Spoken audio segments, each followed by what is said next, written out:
Hi everyone, welcome to Border Tanks with stewiejp. I'm Stewie and this is another video featuring Pyro from their recent Clan Wars campaign, the Steel Corridor, the Campaign 5 on the Asian server, and this is one of the matchups everyone's been waiting to see, Pyro versus Omega. Omega, probably one of the other bigger, more successful English-based clans that are on the server, and in this battle, again we've got Skell's perspective. And Skell's driving his little German RU-251, one of the newer light tanks in the game, and he absolutely loves it. And have a look at this. Anyone who follows team efficiency in the Gold League will know that they absolutely love these little boosts. That's what they call them anyway, the boosts, where they get into odd positions on the maps, generally up high, where they can do a little bit of spotting and shoot the opponents from maybe a different angle, a different point of view, and also probably spot enemy tanks from a position where the enemy aren't expecting to be spotted from. Now you can see on the minimap the vast majority of tanks are heading down the western side of the map.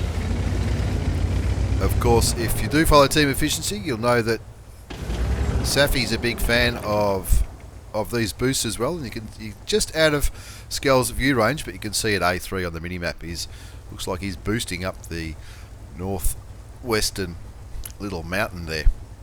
Now I've got two battles both on steps, featuring Pyro versus Omega, and they both do go for a considerable amount of time. They're not the quick shoot 'em ups that we saw in some of the other battles. But you can see that the Pyro guys are all just moving themselves into the position. They've brought an artillery in this game, which is a little bit unusual for tier 8, but it does happen and it can be effective. Now Skell spotted that IS-3, and you'd imagine that the IS-3 would know that he spotted, and that's why he's probably moving back a little bit. And you can see another light tank's been spotted right at the southern part of the map at K8. They've obviously been spotted by those T-54 lightweights, which are down south. Now Skell's pretty happy that he's not spotted right now, because if he did, I reckon he might be in a little bit of trouble. He spotted two IS-3s, but also there was another IS-3 and a Pershing spotted earlier. So it's a little bit of a wait and see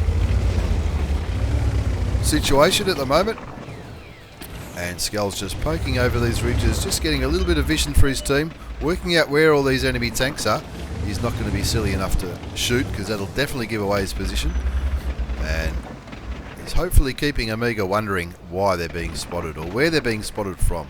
And that's one of the benefits of these boosts that team efficiency and Pyro tend to use. If the enemy tank knows that he's spotted and he blind fires into a bush, and you're spotting him from a position which is a little bit different to where they expect to be spotted from, then you're still going to be safe.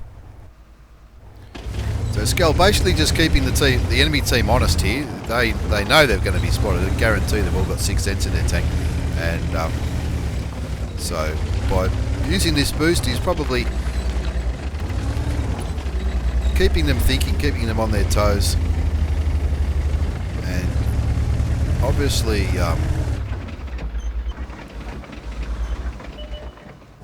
doing all these things from a different point of view. Still a bit of a wait and see game. You can see they've got 3 T-54 lightweights, a very popular tank, a tier 8 Clan Wars, sitting at E3, ready to make a move. Got the WZ-132 and 3 more T-54 lightweights down the south near their enemy flag. The Lorraine sitting pretty safe there with those 3 light tanks there and these 4 light tanks here. Not much chance of the artillery getting into trouble.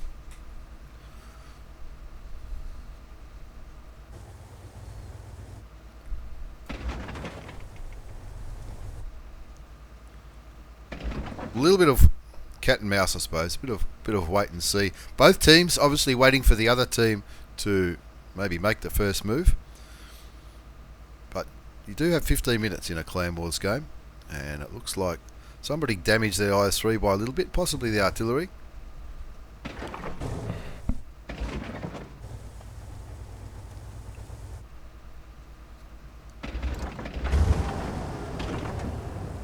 And Skull showing great restraint here, not shooting at those IS-3s. If he does that, he's going to definitely give away his position, and there's a good chance he'll be fired upon by 3 IS-3s and maybe whatever else might be there. Bearing in mind, only 5 enemy tanks have been spotted. 3 IS-3s, a Pershing and the AMX 1390. And since that IS-3 is still there, it'd be a pretty safe bet to say all 3 IS-3s are still there, and possibly the Pershing as well. Of course, the Pershing's pretty versatile in Clan Wars. It could be used as a heavy if you want it to. It's got a pretty strong turret, pretty punchy gun, and of course the IS-3s, they do take a bit to kill. They can bounce shots all day long if they angle their armour or get hull down or use the tank the way it's meant to be. But Pyro enjoying the idea of taking the majority of light tanks and abusing the vision and the quick rate of fire of the light tanks to focus fire and chip away at the enemy tanks.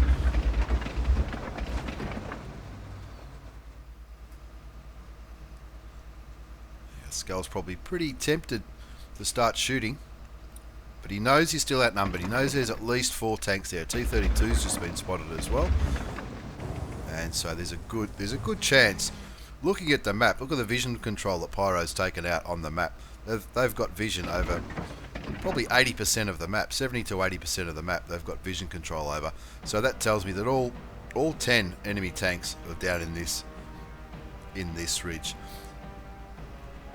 Now you can see Safi's on his way up to try and help Skull from that position.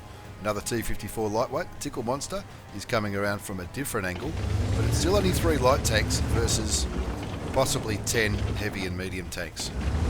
So that's why they're not going to be pushing in. They're just maintaining their vision control over the map, and they're doing it very, very well. Even though it looks from this angle, it looks like the only tank that's doing any damage at the moment is the artillery on Pyro's side. But the Pyro guys have got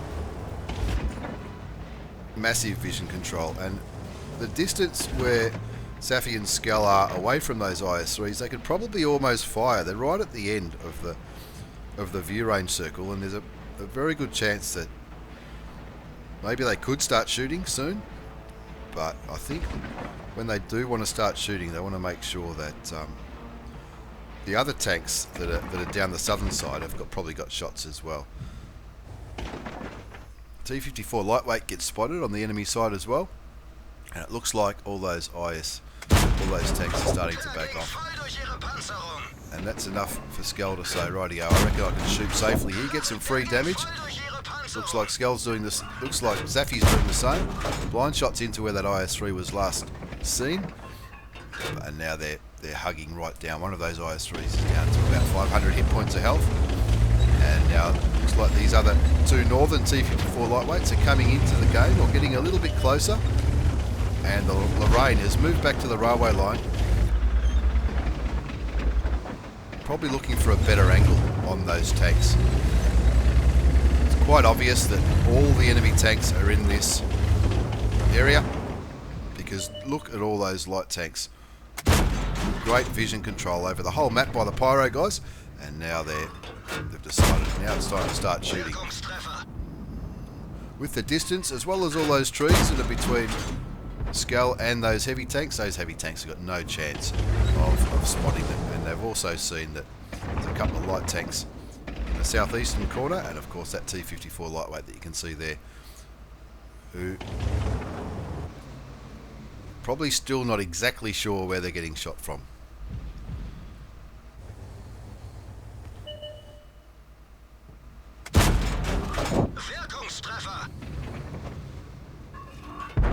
Skull going for the T-54 lightweight first. Probably take the tank with the most vision out first if you can.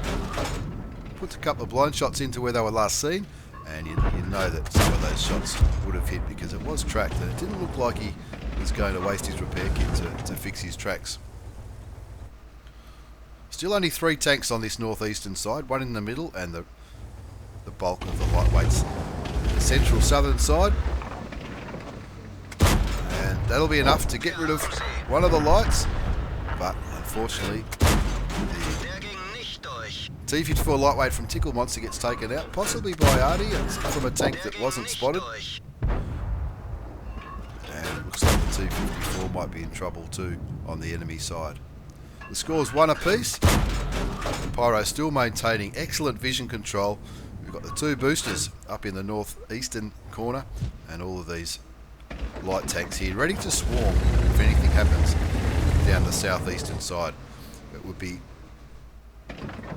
probably a good prediction that these tanks are either going to push forward or pull right back. If they pull right back, they'll fall into the focus fire of these T-54 lightweights down the bottom, and of course the WZ-132. If they push forward, then these guys can either come and cap, or they can come and flank them behind, while these RU-251s keep getting excellent vision from up in this booster spot in the northeastern corner. An IS-3 on 217 hit points, and Skell says thank you very much, I'll take you out of the game. And now there's another one on 341 hit points. He's just fallen out of range, but I reckon that shot would have went in. Not out of range, he just stopped being spotted. And the artillery's been spotted as well. That's who took out the T-54 lightweight of the Tickle Monster. And now it's looking at the mini-map. These guys here, I've obviously got beautiful shots into the tanks that were there. They've just taken out the artillery as well as the T-32. And with the score at 4-1, Safi and Skell, as well as these other 2 T-54 lightweights, Horse of the Apocalypse, who has copped a hell of a lot of damage, so he's going to sit back a little bit. And Trollzor, 69er, what a name.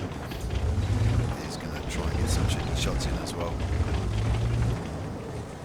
Safi's only on 265 health, and so Skell's taking the forward position because he's on full health. It's a good way of sharing the hit points around. You can see on the mini-map the WZ-132 starting to move in, and those other T-54 lightweights in the centre are going to come right into the game as well. Focus fire, another T-54 lightweight. Very good. A very good strategy, I guess you'd say. Getting rid of the lights first, get rid of the vision, get rid of the tanks that can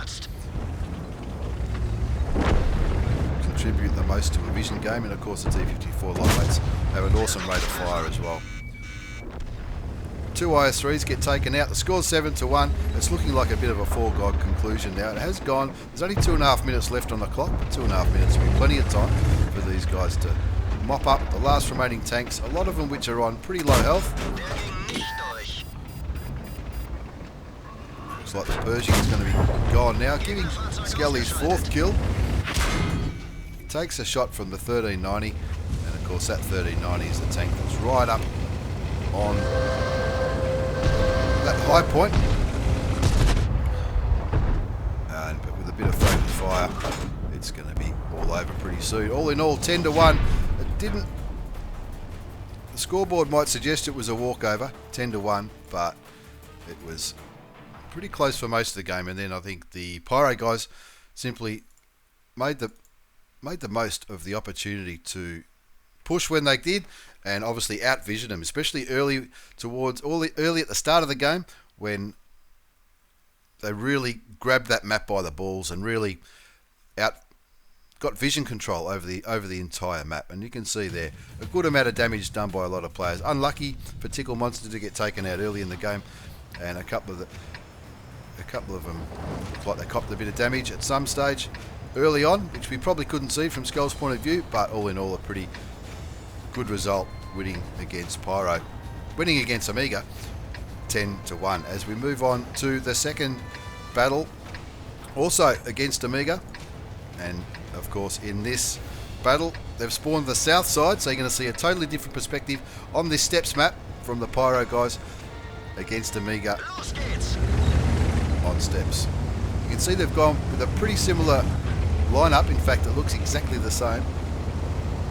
Might be a couple of different players, but they've gone with the 2 RU-251s with Safi and Skell, and you can expect, whenever you see them in those 2 tanks, you can expect to see a little bit of team efficiency boosts going on. They've stuck with the Lorraine 155-51, the Tier 8 French artillery, and of course the vision of the WZ-132, the Tier 8 Chinese light tank. Now you can see straight away, Safi and Skell aren't stuffing around, they're going straight for a good boost position, and that's starting at the southwest part of the map. And they've already spotted a heap of light tanks coming up, and of course, maybe they were expecting these two to go up for the boost, maybe they weren't. But getting into that position, they've got plenty of cover as well as being higher up and having an advantage, if you like, as far as vision goes. You can generally see further when you're high up because there's less obstacles in your way. But there's also plenty of cover on these hills.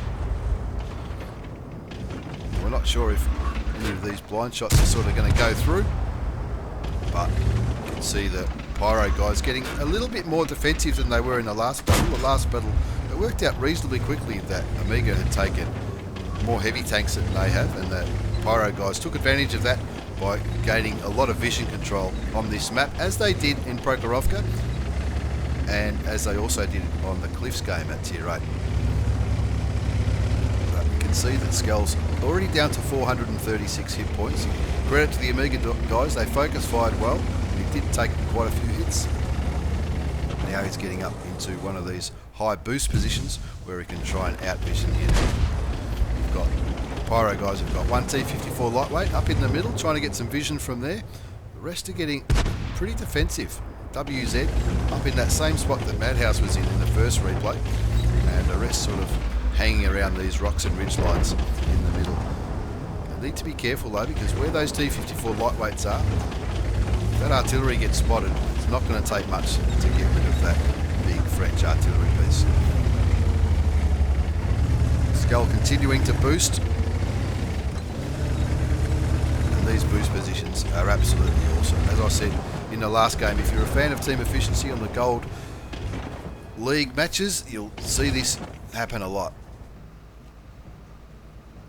See Bolognese in his T54 lightweight going down the Snake Road, I guess you might call it, in the middle of the map, just looking for some vision on these T54 lightweights. It looks like Amiga have gone with all T54 lightweights.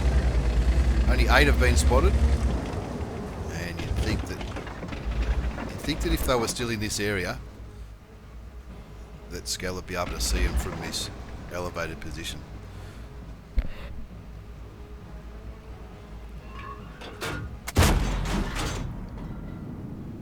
Point in the game, Skell's just throwing a few standard rounds into normal bushes that people might sit in to try and camo up and spot the enemy team.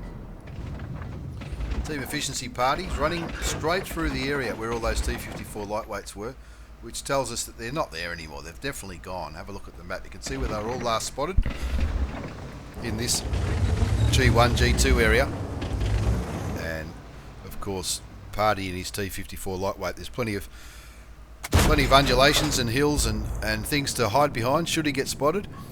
And if you look where Party's going now, right here, you can see that he's going for a bit of a boost as well up at E1. And you'll see more of that later in this replay.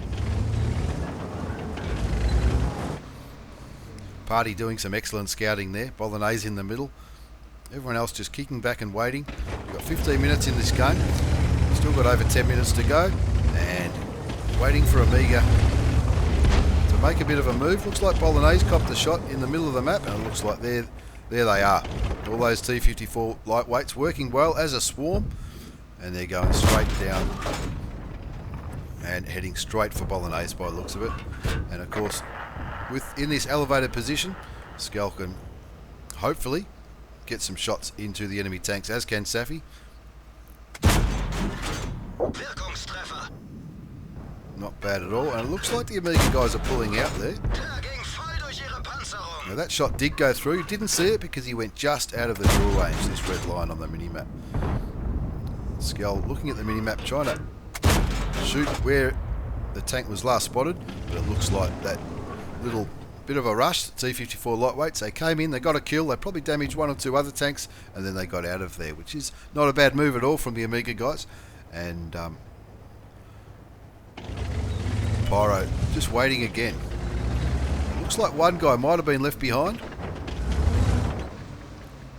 Let's see if let's see if Pyro can punish him for staying behind. He does have that rock as well as the little ridge line to hide behind and try and maintain what's left of his health. But he'll be in a world of trouble if he gets spotted again. That's one thing you can guarantee. Scal going to back team efficiency. Party up now. Party going for a bit of another scouting run along this 1-2 line. And you can see on the mini-map that T54 lightweight that's been spotted. Don't know if those blind shots are going through or not. Still over 8.5 minutes to go in on the clock, and Pyro being very, very patient here, waiting for Amiga to make another move. 9 tanks have been spotted, all T54 lightweights. And Skell trying to get up into even a higher position to get a totally different angle. And when you look at the way the view he's got from up in that elevated position, you can see that it's a totally different perspective on the map. When someone's up in this position, they might be hiding behind these rocks or these ridge lines around here.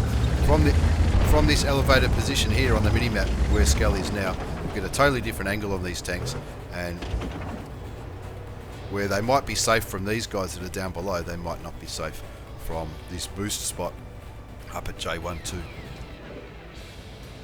Pyro's showing extreme patience here, waiting for Amiga to make a move. Party doing a great job running around in the middle, trying to keep these tanks lit.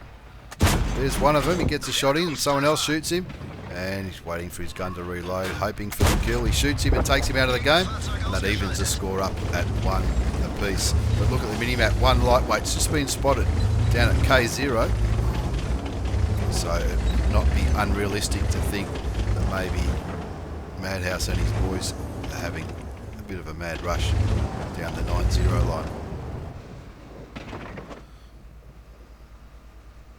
Because this guy's been spotted, I guess decision's been made for Party to go a little bit further forward. Artillery getting into a very forward position here, but we know because of where Party is, and of course of the backup from Safi and Skell, that is going to be pretty safe. But if they all rush that 2 line, then that artillery will be taken out pretty quickly, I'd imagine, once they get down to behind where he is. Very patient cat and mouse game at the moment against Amiga. It's that same T54 lightweight that was hiding behind this ridge line not so long ago. He managed to stay alive. He's only got 188 hit points though, so that's a one shot for anyone. But he is lighting him up for somebody. You just saw Horse of the Apocalypse cop a bit of a shot, and this other T54 lightweight here. These two tanks have both been taken down to just over and just under half health. So they need to be careful with their hit points here, Pyro. We know that Skull's only on 436. Horse of the Apocalypse is on 710. And Grano, let's just call him Grano, on 413. But Party still on full health, so he's maintaining a forward spotting position up at E1. And when you see him soon, you'll see that he might be on a bit of a mini boost of his own up there.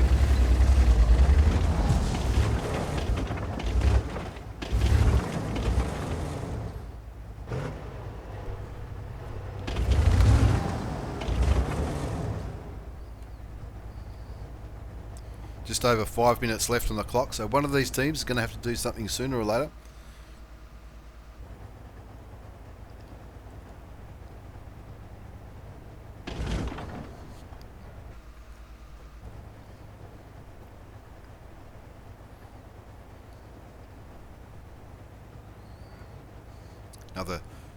Got 3 T54 lightweights heading for this E1 area. Maybe they're going to push this way. We've still got 3 light tanks here, the 2 T54 lightweights and the WZ132, as well as, of course, our 2 boosters up at J1 and K3. Under 5 minutes to go now. Let's see who's going to be the first to crack. It's a bit like a game of chicken here. 2 very powerful, very successful clans, both fighting for rewards on the 5th campaign. just waiting for the other one. It's like a game of chess, waiting for the other one to make a move. And there's 3 lightweights just been spotted up on the 3 line. And that doesn't look like they're moving that quickly. Maybe it's because we're too far away. So far away. And these lightweights here, they need to stay alive. And Party not moving back. Party staying up in that boost position. And it's proving to be fruitful, him doing that, because he's still on full health. It looks like he's not taking damage at all. One of those T54 lightweights on the enemy side just reduced to 66 health. There's another one, down to double-digit health before they gets taken out by Safi in the RU251. Skell cops another shot. He can't afford to take too much more damage. He's down to 191 hit points. But the Pyro guys are starting to win this. They're winning 3-1. Now 3-2 as Safi gets taken out by a stray shot. Looks like that shot came from around this area, going by the way he's angled. And look at all these tanks here, but they're not affecting Party. Looks like Party's taken 1 hit, but by Party sitting up there, he's keeping these tanks lit up as best he can, and that's giving all these other tanks shots into their sides while they're trying to stuff around, trying to take him out of the game. More shots going into the enemy T54 lightweights. The score's now 5-2, and there's a lightweight here spotted on his own, and looks like Bohan, Sib and Horse of the Apocalypse have focus fired him down, gotten rid of him before joining this main fight again. Looks like all remaining enemy tanks are here at E2. And there's Party in his mini boost spot. That's why they were having so much trouble getting damage into him. Look at all those rocks and ridges that he's got to hide behind. And all he needs to do is just keep poking and lighting those tanks up. And as soon as he lights them, he just pulls back and remain not unseen, but unshootable from all these rocks around here. You can just kick back here and make sure these tanks stay lit up. And now the T54 lightweights from Pyro are coming into the game. It looks like most of Amiga's guys are 1 or 2 hits, apart from that one on 707. And Party jumps out of his spot and saying, I want a bit of damage here, fellas, let me in there. And he's going to get stuck in there as the siren goes, saying there's only 2 minutes to go. With the score on 9-2, there's only 1 left. And Boham takes him out with a ram kill. Always good to finish on a ram kill. And in the end, a comfortable win, 10-2, but it wasn't looking like that for most of the game. For most of the game, it was looking pretty close, but the Pyro guys showing a bit of restraint and also focus firing well and taking the enemy out of the game. As usual, a very good spread of damage on the Pyro guys. Only Bolognese getting taken out early by that rush down that middle road, which definitely wasn't his fault at all. He was providing some really good vision there, but good spread of damage from the Pyro guys and a good couple of battles between Pyro and Amiga, 2 of the more powerful clans on the Asian map, which I'm sure is replays that everyone's been looking forward to. Sorry it took so long, but sometimes those big drawn out battles always culminate in a really good finish. Thanks for the replays, Pyro. Thanks for the games. Thanks for watching, everyone. Take care, and I'll see you all next time.